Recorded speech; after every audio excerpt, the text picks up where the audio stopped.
Hey, all you adventurous travelers out there. Picture this: pristine blue waters, captivating sunsets, 7 nights of unparalleled luxury on a Virgin Voyage cruise.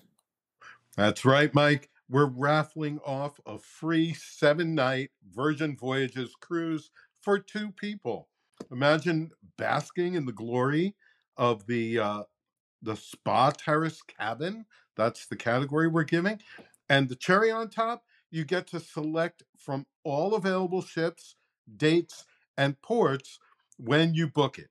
Just make sure you're setting sail before June 30th, 2024, if you're our winner. Now, here's how it works. Each week, right here on this podcast, No Tourists Allowed, we will be announcing a new raffle entry option. It's like a travel quest leading up to the big prize. Now, for today's golden travel entry option. To get yourself one step closer to those sun-kissed days at sea, all you need to do is sign up for our exclusive newsletter. That's right. And we've made it super easy for you. Head over to our website with the link in the description where you can enter the raffle. And even better, your information is saved. So each week, when you return for more chances to win, it's smooth sailing. And folks, there's a treasure trove of additional raffle points. Follow us on social media and subscribe to our YouTube channel because we're dropping exclusive bonus entries just there and only there. The links to the raffle entry, social media, and YouTube are in the episode's description. Every week is a new adventure, leading you closer to that ultimate cruise giveaway.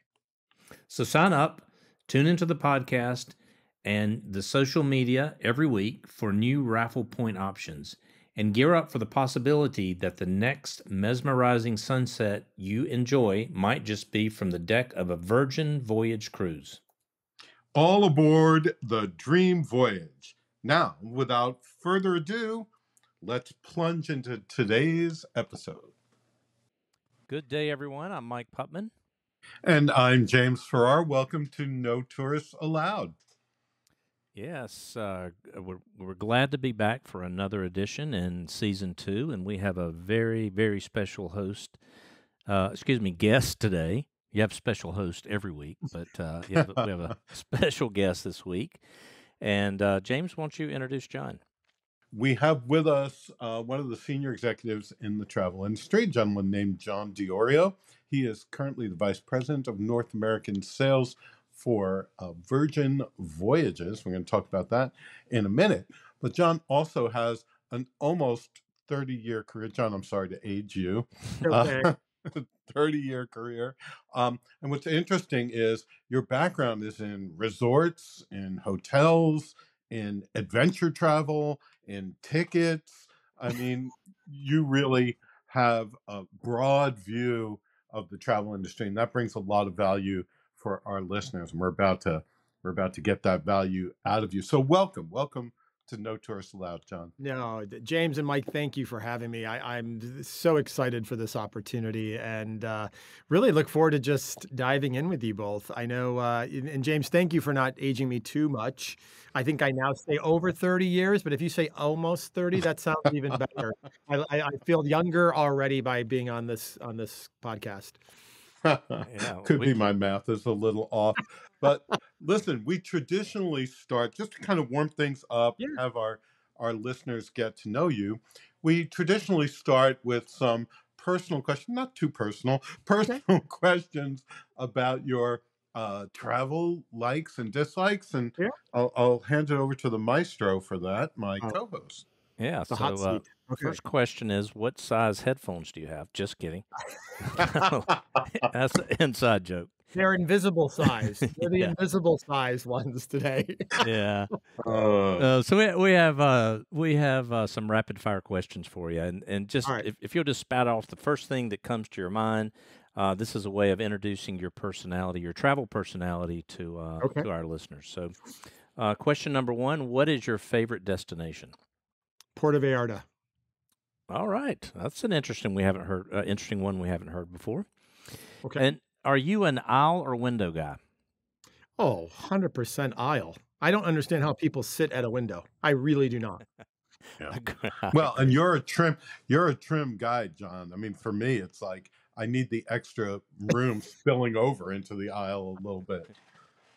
How about, are you a Kindle or paper book when you travel? Uh, Neither, to be honest with you. So I don't have a Kindle, but I do use my phone. I have everything on my Google Books. Hmm. Okay, I So didn't even know. it's definitely electronic. I do not bring paper books. Okay. He's a Yeah, man of the 21st century. I try to be. You know, if it fits on my phone, great. It's one less thing I have to put in my backpack. Yeah. I bought recently, I love to read books, and I bought, of course, I selected a 900-page Oh, book that I lug around in my backpack now. It's like having a cinder block in my how backpack. do you do that? I don't know. Like, it's just, yeah. So, John, what's your favorite hotel brand? Ooh, that's so my loyalty lies with Marriott from the broader global side of things. I find myself 90% of the time in a Marriott somewhere around the world. And non-specific to a brand, what is your favorite hotel in the world? Ooh. The first one that comes to mind would be the Four Seasons in Tokyo. Good Oh, choice. Yes. interesting. And I mean, look, there's so many great choices. I've traveled all over the world, but that one just resonates. Great location, great service, and one of the most magical countries in the world. So, Good. And I'm heading there next month. oh, Um, highly recommend that place. good, good. I'll take note of that. And other than your current role at Virgin, what's been your favorite role? You don't have to give the company, but you're welcome to if you like. But what's been your favorite job other than, of course, your current job at Virgin? Other than my current job, I would say I had the pleasure very early on working for a company, and I'll name the company because I think it tells the story a little bit. But I got involved very early on with travel online. And so back in the early 2000s, I ended up working for a company called Hotel Reservations Network, which eventually became hotels.com. And at that point, I was running a team to find individuals that owned websites. Like if you owned NewYorkHotels.com, my job was to find you somewhere around the world and get you to put our booking engine on it. And so it was really in the early times of when Google just started. They've been around now 25 years, if you can believe that. And so it was fun watching how the internet really grew, but specifically how travel grew online. I mean, to the point Google wasn't even charging for advertising back then. And it was great to watch the internet grow specifically for travel and be part of that kind of world. And so it was one of my favorite jobs because it was all creativity and all kinds of fun. That's great.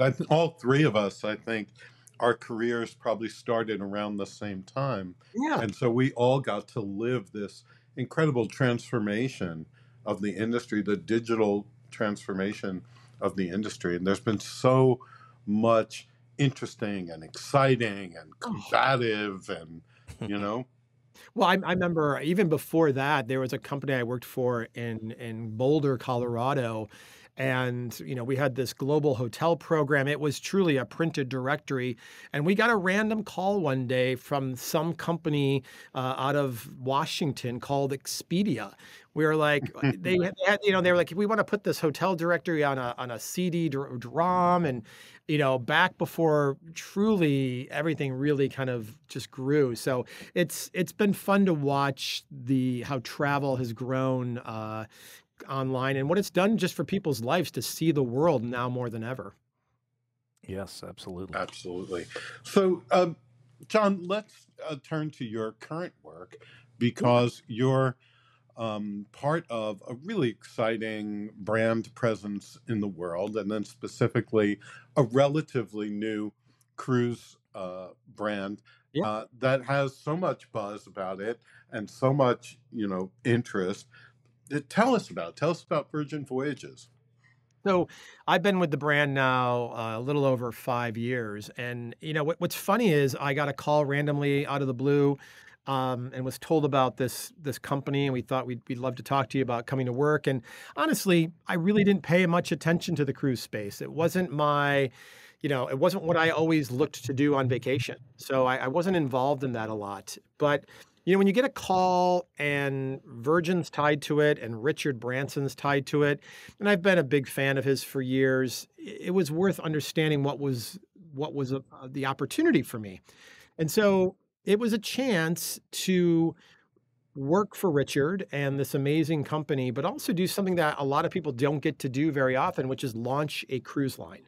It's not something that happens every day, let alone every decade for that matter. So it was an amazing opportunity to help create this brand. And the goal was really how to create the best vacation at sea. And that's what we strive to do every day. And, it started with just how we wanted to create a very unique product in the cruise market space. And there are some great brands out there that have been around for decades, and there's great products, but we really wanted to create something very different to stand out in the space. And it's a formula, to be honest with you, that Richard Branson has followed for now over 50 years. And he seems to he's got it down. So that's interesting. Tell us a little bit about the formula, or what makes the brand so different. So, I think when you look at what Richard's done as he's launched different products over his lifetime, he thinks about coming into a marketplace of doing something a little differently. And I know you folks probably remember, obviously, Virgin America not long ago as they came in as a new airline in the US. And they really turned people's heads around. They're like, oh, what a different way to have a boarding experience. What a different way to have a flight experience. And the TV screens, and you didn't have carts going up and down the aisle and blocking your, journey to the bathroom as quickly as you needed to get there. Right. And that formula worked, but it started with understanding what people wanted. And so for Virgin Voyages specifically, we did about 2 years of research, and we really took a deep dive into what really resonated to customers that loved to cruise and what we could do a little differently. But more importantly, finding those that didn't think cruising was something that they would love and got their feedback as well. And it allowed us to kind of shape really the experience. And that's really what Virgin companies are about, specifically Virgin Voyages. We're creating a very unique experience compared to other products that are out there. So can you give us some pillars of that experience? Oh, James, I can talk about this all day long. Of course I can. You teed me up so well. So I think first and foremost, as we looked at creating that experience, the first thing that really resonated was there was a huge opportunity in the cruise space to have a voyage without children. And so we are an exclusively adult-only experience. You have to be at least 18 years or older to sail with Virgin Voyages. And so, as I was starting with the company and as our ships got closer to launching, I don't think my kids really understood that. And when I started telling them they couldn't go on my ships, they were not really happy about that. But it's one of the true differentiators for us in the marketplace of having no kids on the ship. It is built for us as adults. Everything we did from the design of the ship and the smell and the soundtrack and the experience and our crew helps create that very unique experience. And it's amplified, believe it or not, when you step on board. You feel that energy, but there's something missing and it's kids. And that just elevates that experience for adults. Like that's truly, I think, one of the key things. Right. And it's not because, Sir Richard doesn't like kids or, no. There's plenty of product out there, plenty of cruise Great experiences product out there for children. So it's just something that really sets you apart. Yeah. And that was foundational for us. And then it became what that experience was going to be for our sailors once they came on board. So we started with making sure there was as much as possible included in their experience, that as they were on this amazing vacation and then they decided it was time to vacation was over, they didn't get this kind of sticker shock at the end, right? So we include a lot more in the experience. So all of your food is included.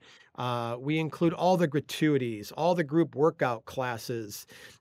We include as much as you could possibly think of where it makes sense for us. And so it just creates a very unique experience and it resonates really well with our sailors. I mean, we're winning all of the best cruise line awards right now this year in our second year of sailing. So we have the right experience and it's working for us. This nickel and diming concept Yeah. for travelers in any vertical, and whether it's cruise or vacations or whatever, it sort of sticks under our craw as travelers. So you really you're hitting on something that resonates Yeah. with travelers. This more inclusive kind of approach, you know.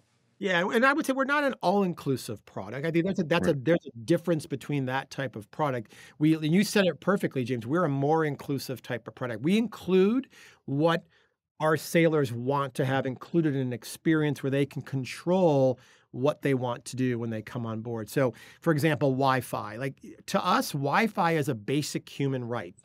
Everybody gets Wi-Fi. But we took it a step further and said, not only do you get one device, but you're going to get two devices when you come on board, and that's per sailor. So you don't have to worry about those little things of, oh, my phone is on the Wi-Fi on the ship.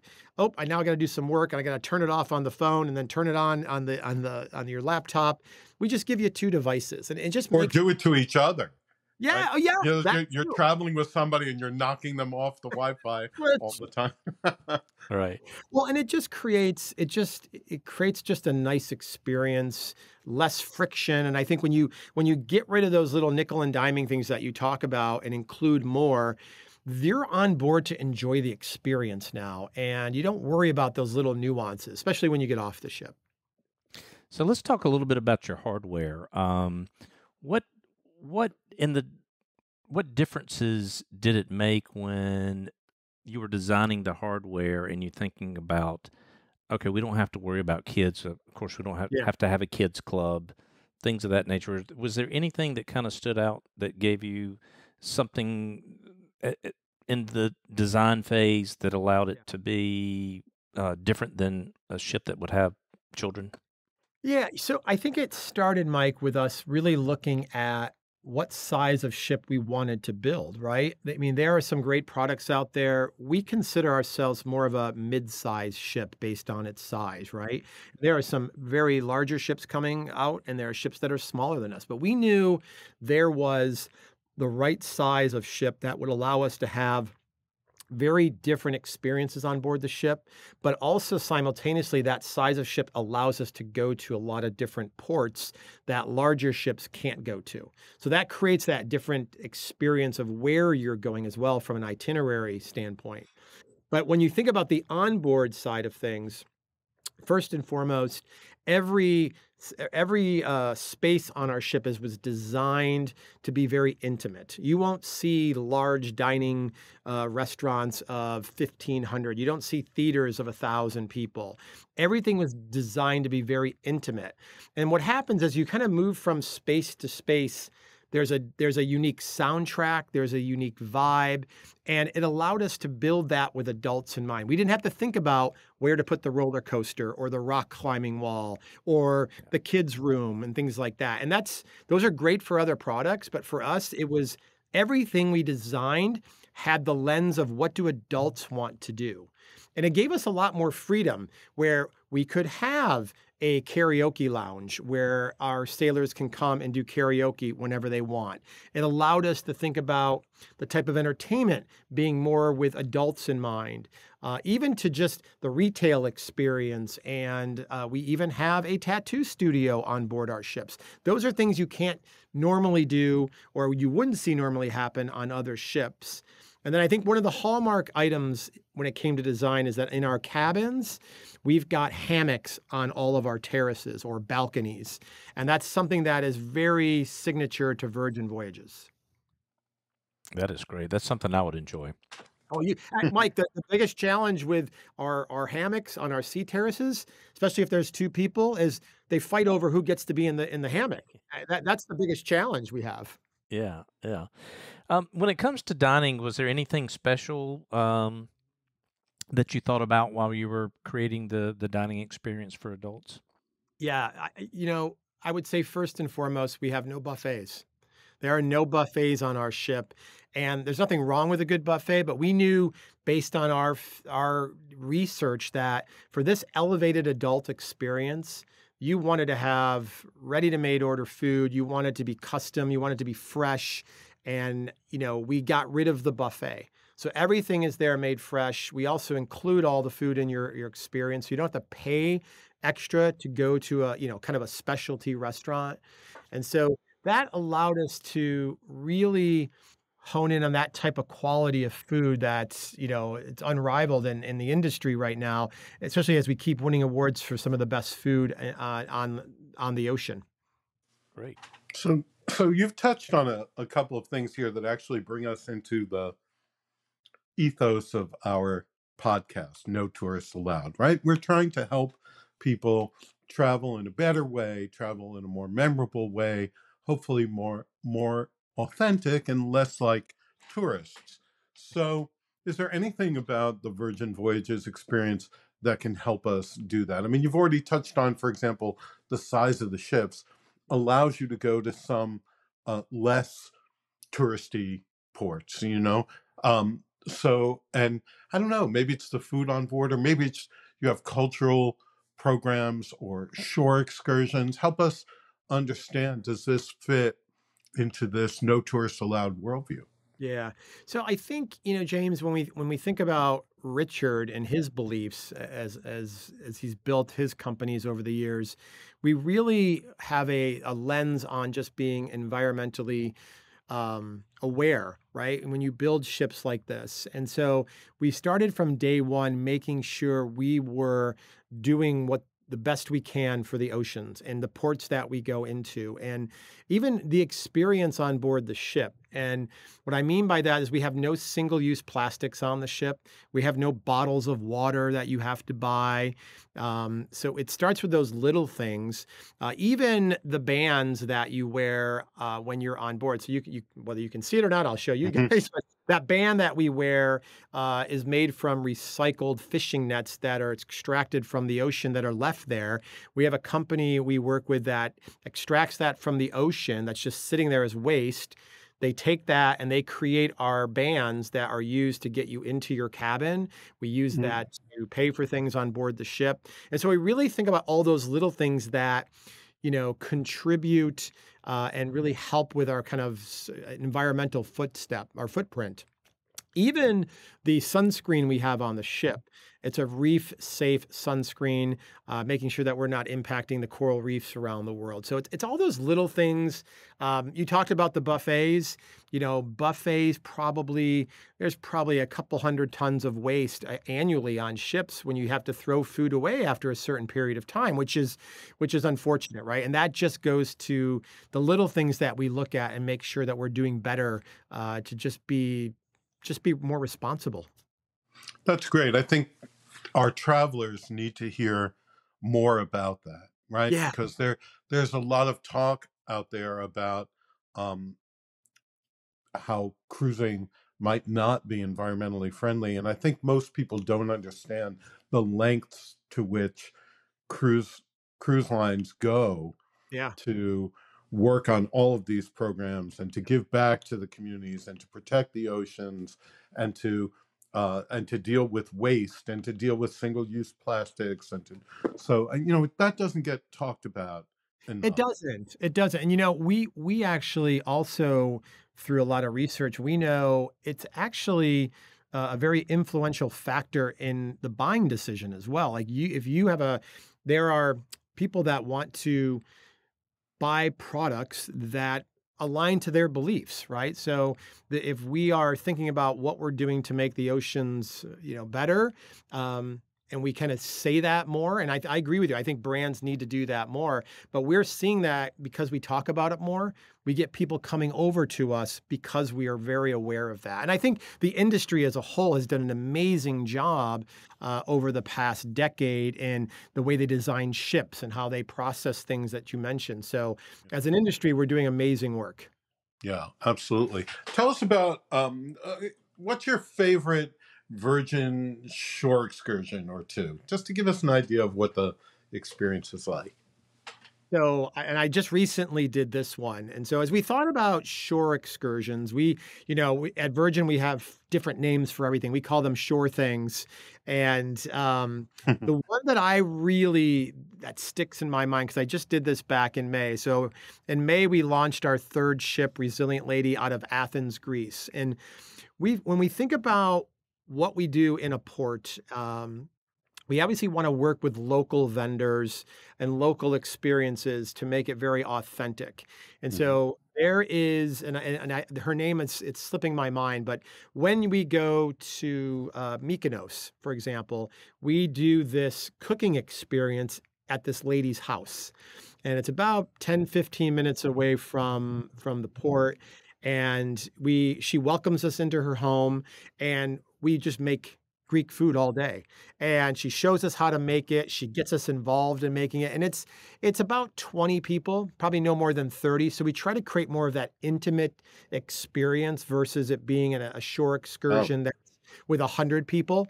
Right. And so it allows it to be more memorable is how we look at it. And so that's one thing that I absolutely love. It's one that I highly recommend when you sail with us out of Greece.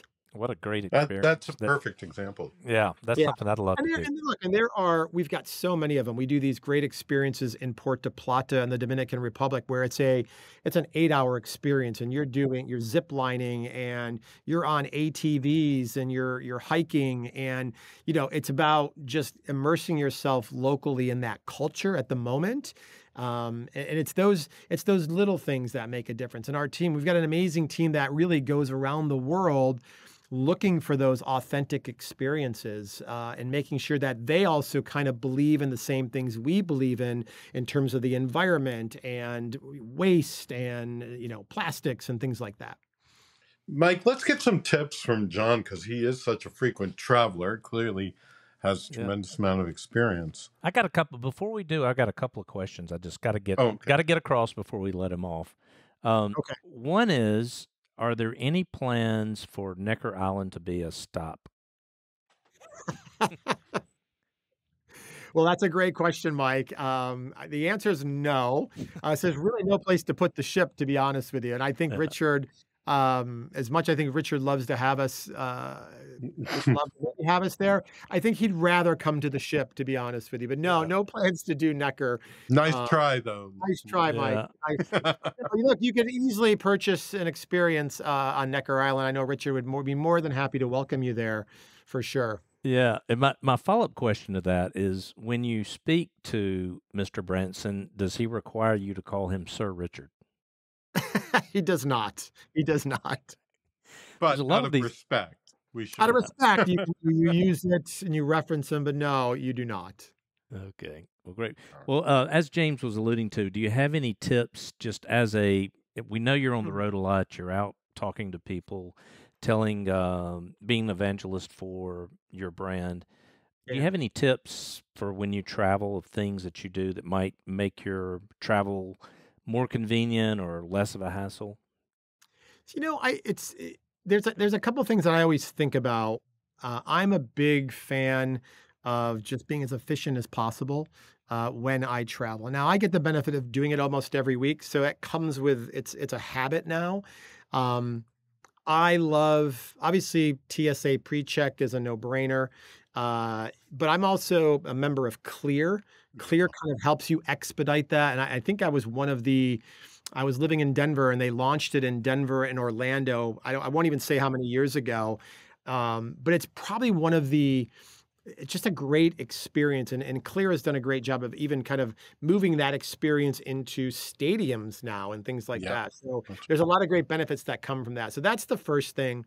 The other thing I think about a lot, and you really only have to do it once, is I have on my phone, I have pictures of my passports, my credit cards, my driver's license.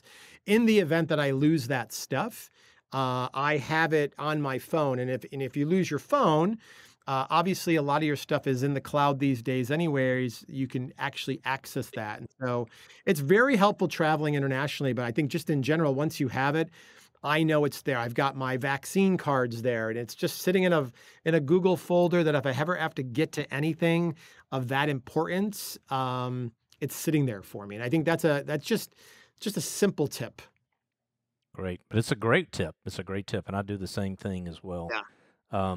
Good advice for our listeners and our travelers. I travel with reusable water bottles. These days, you try to avoid getting plastic as much as you can. I love seeing what airports are doing now. I mean, some airports, I think San Francisco and I think now Los Angeles are banning plastic bottles in the future. So when you get a bottle of water in San Francisco airport now, they're only the aluminum ones if you're buying it at the airport. You're seeing a lot of the filtered refilling stations as well. So I don't go anywhere without my refillable water bottle. I mean, I don't want to pay $5 for a bottle of water. Why should you? So That's right. Well, good. Well, All right, thanks. John, it's been great having you. Really terrific to learn more about Virgin for everyone, Thank you. but also just to spend a little time with you. So thank you. I know our listeners thank you. And Yes. we'll see you on the next Virgin cruise. Well, actually, speaking of Virgin Yeah. cruises, Yes. you and your company have been so generous to provide us with a 7-day cruise, which we are giving away to a Cool. lucky listener and his or her companion. So it's a cruise for two for next year. Yep. And we'll be drawing for that from amongst our listeners towards the end of our season. So they've got 6 or 8 weeks to get registered for that, to encourage their friends and family to listen to our podcast, and then to experience firsthand a Yes. Virgin Voyages like you've just been telling us about. I'm So signing thank up today. you for that. I am signing up today. Yeah, please do. Please do. James, Mike, thank you for having me. This was a great pleasure and honor. Thank you. Thank you you, so sir. much. Today, James and I want to call out a little bit of time to talk to you about really focusing on our ethos, what we call our manifesto of no tourist allowed.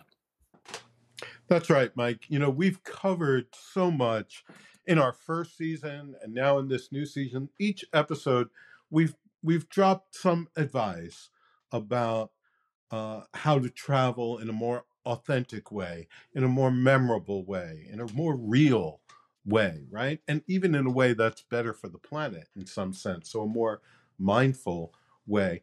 But we thought maybe we should bring it all together for everyone and start establishing our manifesto. And so we'll do a couple of the points today, and each episode will add to it. And maybe our thoughtful listening audience here will send in some suggestions for us too, things that we have not thought about ourselves, but we have given this a lot of thought and a lot of work.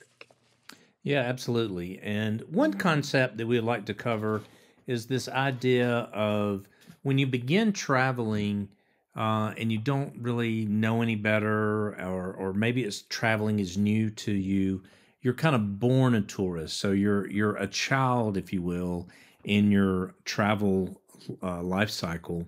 And, tourists do these typical things. They go to tourist destinations, they eat in tourist restaurants often and do the tourist things.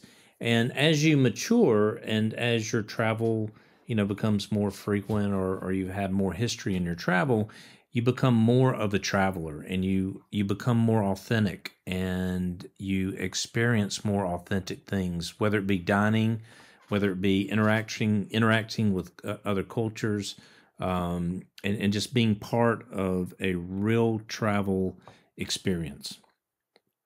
So understanding this arc of going from tourist to traveler and maybe beyond that, even to something even more expert. Maybe you go and live in another country at the end of that Right, arc. right, yeah.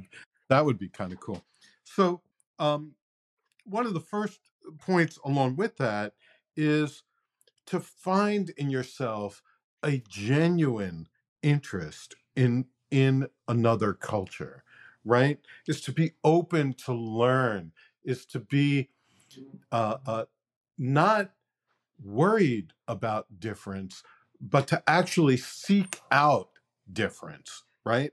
As a traveler, seek out those differences with your own culture and your own experience and your own customs. And it comes in so many different ways. I mean, I love art and architecture. Someone else loves clothing and shopping, or someone else is thinking about customs or food, right? That's always a big one. Or education, maybe. There's so many layers to being open to another culture and another way of living and another experience. And some of it's even like where you stay. We talk about this a lot, Mike. Of course, there's been terrible tragedy recently in Morocco, but the last time I was in Morocco, actually in Marrakesh, I stayed in a riad, right? The traditional courtyard house with actually a living area on the roof. And that just made all the difference. I've also been to Marrakesh and stayed at a Four Seasons. And that it was a beautiful experience, but a very different experience of Marrakesh than when I stayed in that riad. Or maybe for someone it's staying in a pensione in Italy or Spain, or a hostel somewhere. Some way to stay in a place where you're actually closer to the people and closer to the culture. Yeah, just like our guest John was mentioning earlier, there was a short excursion in Mykonos that he took where he actually went into someone's home and prepared food with them, and I'm sure he was able to eat some of the food.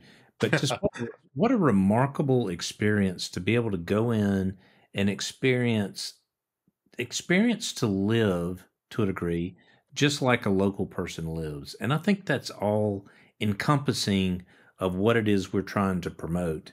And Yeah, it, it's it's getting out of your safety zone. And by no means are we saying be unsafe. I'm not saying that. But do something a little bit different. Look out and try to experience something that you haven't done before. And that might require a little bit of research, a little bit of planning, but there are lots of local organizations in the destinations that you go to where you might have a chance, for example, to go volunteer a day to do some work with a children's program, or help some people in some way. And by doing so, you really get involved, and not only does that build a great experience for you and a rewarding experience, but you're also helping other people. But you're interacting with the culture. You're getting involved, and you're talking to people who don't have to treat you like a king, like a lot of the big resorts. The employees have to treat you like you're royalty almost, but they can really speak to you one on one. You get a real understanding of what it's like to live there, to be in their culture, maybe to break bread with them, but to really understand what it's like to be different. and you can make these experiences happen by following a couple of ideas, guidelines in our manifesto. And you just mentioned food in a couple of different ways. And I think that's another big one, right? For all of us. And eating locally should be a value that you pursue when you travel. Look for those busy places that are filled with local people. That's always a good sign, Yeah. right? That's a place that you want to eat. And if you're looking at a menu, um, and you don't know what something is, to me, that's a signal that I should try it. Yeah. Right? My father always had a rule when I was a kid, and it was you had to try it. if you didn't like it, you could order something else. Right. But you had to try it. That was the rule. So I kind of feel the same way when I'm traveling. My mother was exactly same rule in my family as well. But that reminds me of a trip I took to Cuba back 12, 13 years ago. And, Cuba's a unique experience for a lot of different reasons. But this particular trip, they had us going to the nicest places, the nicest hotels. And things are different in Cuba. They don't have access to a lot of international foods and so forth. But we went to these really nice, seemingly expensive places built for tourists, and the food quality, to be really candid, was not good. We had one experience where we went to this. It was a chicken place on the side of the road. I'll never forget. It was this huge open air chicken place. Everybody around us was Cubans. We were the only non-Cubans there, and it was the best meal that we had, and it was probably 1/10 the cost of the other food. And that always kind of resonates with me as an example of, eating local can be certainly better quality food. And again, you're interacting and getting to sit with people that and have a conversation in a lot of circumstances that you might not have been able to otherwise. Yeah, and I agree. You're more likely to get fresh food that way, and it's often affordable and really memorable, and opens the doors. It's one of the ways that opens the doors to interacting with local people too. So what's kind of unspoken here is no McDonald's, right? Yeah, No big American names. Not that I'm not putting anything down, and there's a time and a place for everything. But when you're in Paris, don't go to the big American names or the McDonald's. Seek out these opportunities. I would say the only exception to that, James, is when you go to Estonia, because I did go into a McDonald's in Estonia, and all of the people worked there were supermodels. It was unbelievable. They were all these beautiful women, and they were 5'10", beautiful, and it was like you were at a Victoria's Secret fashion show, and they were working at McDonald's. So that's a whole other value. Estonia is the exception. But we hope these things bring some clarity as to what our ethos is, and really what it is that motivates us to provide this podcast, for you guys. We want to be able to share some of the great relationships that we have with a lot of the hosts that we have on. We want to be able to educate you to a degree in the different types of travel there is, but we really want you to think about traveling in a way that's sustainable, that's authentic, that means a lot, and it will last. These memories will last with you forever. So that's my Absolutely. hope. Now that we've covered just a few of them, so come back with us each week. We're going to give you a few more guidelines in our manifesto. By the end of the season, you'll have the full picture. And also, Mike, we should, at the bottom of the podcast now, we should remind everyone what we said at the top of the podcast, which is we're giving away a free Virgin Voyages cruise for two, right? And all our listeners have to do is sign up for the newsletter. You can find the links in the pod description or go to notourists.allowed.com. This week, you sign up for the newsletter, and that gets you multiple entries in the drawing. Next week, we're going to ask you to do something else, and that will allow you to get even more entries, and so on each week. Absolutely. And I want to take just a second too, James, just to thank some of the people behind the scenes that helped make this podcast be so successful. And Nathaniel is our producer. He does a fantastic job. If you need any help producing a podcast, I think in the show notes you'll have his company that he does a tremendous job orchestrating all of this. And I'd also like to say a thank you to Rachika, who helps us with our social media and marketing of the podcast as well. And there's tons of other people. Jessica Deverson, who's always on with us each week, and lots of other folks behind the scenes. But thank you all. You've kind of helped James and I dream of producing this podcast and getting our message out to a lot of people turn into a reality. So thank you very much for that. Thank you, everyone. Have a great week.